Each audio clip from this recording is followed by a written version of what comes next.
All right, another quick peek at the Dow, down about 200 points here. McDonald's part of that sell-off here. I should stress, I think it was just yesterday the stock had hit a high. It has reversed what little more than a few months ago was a multi-year low to the point now where it's never been higher, a turnaround of about 21 to 22% on this year. It's CEO Steve Easterbrook back with us. Steve, what was behind that? There were a lot of components, obviously, and we'll get into the Dow and some of these fears of higher rates.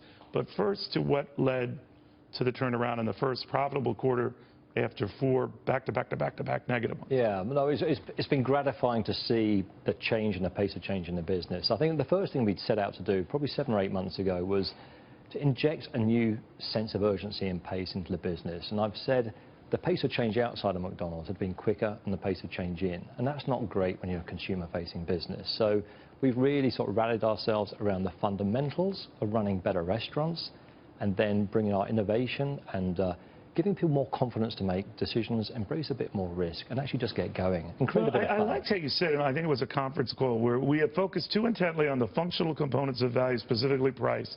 This has emphasized the transactional, less emotional aspects of our brand. And I think you hit on the key point. Other brands like Chipotle, prior to this whole beef scare, it was built on a love of the food, a love of the moment, the event, the experience. And you were, I think, I don't want to put words in your mouth, trying to get back to that, right? Well, yeah, the way I like to describe is you don't want people just to buy from you, you want them to buy into you. So if you're just relying on the functional piece, product and price, then there are other people who can try and compete and can compete on that.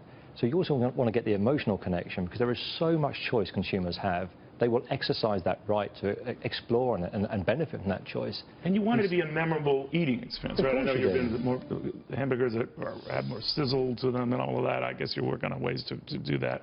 But also providing breakfast during the whole day. Right, okay. So that How's that working out? Well, that's worked out pretty well. You know, we launched out on the 6th of October, having tested it for a few months in a couple of test markets. We were concerned on a couple of things. We wondered if it would overcomplicate the operation of the restaurants. It did initially, right? I knew a couple of franchisees where there were delays on drive-thrus because they didn't know how to divide up the limited kitchens. So that's why we tested it. And try and get the kitchen configuration, get the training procedures right, and then after around 100 restaurants, we learned a lot in a short space of time. The rollout has been far smoother than some had feared. And actually, you know, when we took it to the field and got the operator support for it, we got a 98% approval. Did you get a lot of complaints? So I guess maybe they are mitigated somewhat when they start seeing more of this, right, the franchisees? Oh, yeah, cash flow is a motivator, just like it is for everyone. But the reality is what's more motivating is the reaction we got from customers. It was so warmly embraced. It was the #1 requested change for McDonald's. We reacted, we demonstrated, we listened, we responded. Did they buy fewer hamburgers if they were getting more egg or sausage? Well, what we're seeing is incremental business, either new customers coming in or existing customers just buying more from across the menu. So we're growing average ticket price, and that also helps, you know, just drive the bottom line. I mean, like you say, there's limited shelf space. Yeah.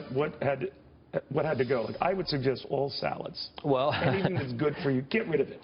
Well, you didn't do that, but what did you do? No, we do have some, you know, some customers who just love the salads. What we did do was we took off some. Can't they leave? I find it so annoying. I'm behind them, and this woman is debating. Let's see, I don't know if it's this. Shut up, get out of it. No. Well, what we were able to do was get a little more forensic than just your personal experience. What we did, we took off some of the slower moving, more complex to assemble items. So the wraps. So the wraps just took a little longer than you know our day-to-day sort of experience can accommodate. So many of the markets around the country took off the wraps, for example, Bacon Clubhouse, 1 or 2 quarter-pounder versions, and that just freed up the space for us to deliver what customers really are demanding. Now, in England, there's a bigger burger than there is in the United States. So your biggest one is the 1/3 pound burger, right? Yeah, so this one... In England, you have a 5-pound burger? No, it's not 5 pound. It's just a thicker patty. So it's the same size as a hamburger or cheeseburger patty, but it's about 2 or 3 times thicker. So that's just, it just creates a different opportunity for us. They're in test there, but it's going to be interesting to see how it does. How do the workers feel about all this? Well, I'll tell you what, they respond really well. When the restaurants are busy, there's a buzz. And when there's a buzz, it's a fun place to work. So our workers are actually leading our turnaround. Sure. Nothing rings the bell like bringing in more change. It just makes everyone motivated, right? Well, congratulations on the turnaround. It's remarkable because a lot of cynics are out there saying it would never happen, but Calmly it is. I wouldn't underestimate McDonald's. Are you eating the stuff? Oh, for sure. No, I'm not sure about that, but do I eat it? Absolutely, I believe in fat CEOs here, and you're not that. No, okay. You are. Well, I'm sorry to disappoint you on that. But, I'm sorry. That's the way it is. We'll have more into this.